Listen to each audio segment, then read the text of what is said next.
အားလုံးပဲမင်္ဂလာပါ Grade 11 Biology Chapter 1 ရဲ့နောက်သင်ခန်းစာ Lesson 20 ဖြစ်ပါတယ်ဒီသင်ခန်းစာမှာဆိုလို့ရှိရင်တော့ page number 9မှာရှိတဲ့ Making Yoga and Cheeks ဒိန်ကျင်တဲ့ဒိန်ကဲပြုလုပ်ခြင်းဆိုတဲ့ခေါင်းစဉ်ကိုလေ့လာမှာပဲဖြစ်ပါတယ်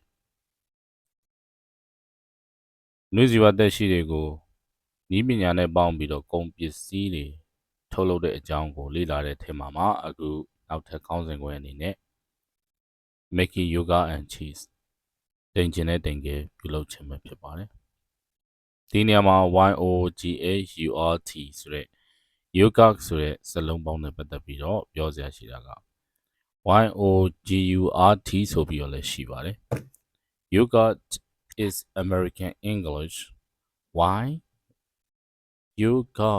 is British English YOGHURT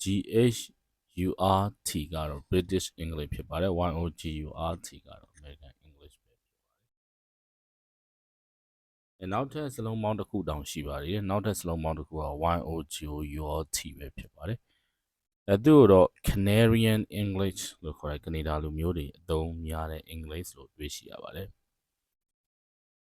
အဲ့တော့ yoga ကဘယ်လိုစလုံးပေါင်းလဲဆိုတော့ YOGHURT ရဲ့ YOGURT ရဲ့အဓိကတော့ဒီနှစ်ခုအလဲလဲသုံးလို့ရပါတယ် YOGURT ကတော့ standard English မဟုတ်တဲ့အတွက်သူ့ကိုတော့မသုံးသင့်ပါဘူး Both yoga and cheese are made from milk တဲ့ဒီဒိန်ချင်ရောဒိန်ကဲရောနှစ်မျိုးလုံးကိုနွားနိုးကနေပဲပြုလုပ်ပါတယ်ဒါကျွန်တော်တို့တွေဘာမှအထူးတလဲစဉ်းစားစရာမလိုပါဘူးခက်ခဲလည်းမဟုတ်ပါဘူး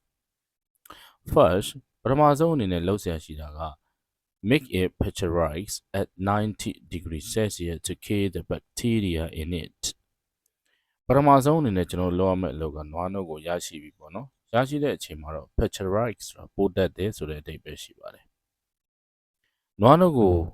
90 degree Celsius မှာပိုတက်ပါတယ်တဲ့ပိုတက်တယ်ဆိုတဲ့အတိုင်းဘာဖြစ်ဖို့လဲဆိုတော့ to kill the bacteria in it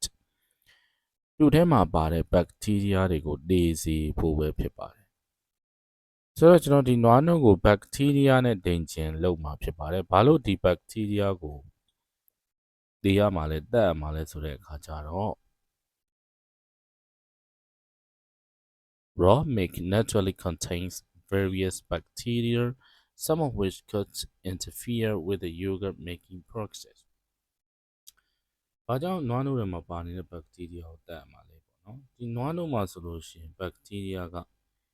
အမျိုးမျိုးပါဝင်နေမှာပဲဖြစ်ပါတယ် some of which အဲ့ဒီတချို့ဟာဒီ yoga ပြုလုပ်တဲ့ဖြစ်စဉ်လုပ်ငန်းစဉ်ကိုနှောက်ယှက်နိုင်ခြေရှိပါတယ်ကျွန်တော်ကြော်ပြောမယ်ဆိုလို့ရှိရင် yoga လုပ်ဖို့အတွက်အတိအကျတဲ့ specific bacteria တွေရှိပါတယ်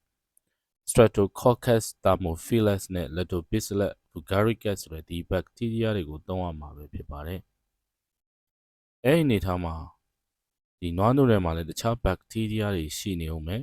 ကျွန်တော်ကနေထပ်ပြီးတော့ Streptococcus thermophilus နဲ့ Lactobacillus bugaricus ဆိုတဲ့ bacteria တွေကိုလည်းထည့်လိုက်အောင်မယ်ဆိုလို့ရှိရင်ကျွန်တော်တို့တက်ရှိရဲ့ထုံးစံတိုင်း competition ဖြစ်သွားနိုင်ပါတယ် Streptococcus thermophilus တို့ Lactobacillus bugaricus တို့အဓိကအရေးပါတဲ့ bacteria တွေကလည်းကောင်းကောင်းမွန်လှုပ်ဆောင်နိုင်စွမ်းရှိတော့မှာမဟုတ်ပါဘူးဒါကြောင့်ပထမဆုံးအနေနဲ့နွားနိုးကိုရယူပြီးရင်နွားနိုးထဲမှာပါနေတဲ့တဘာဝတိုင်းပါနေတဲ့ bacteria ကိုအပူပေးပြီးတက်ပြဖို့လိုပါတယ်တဲ့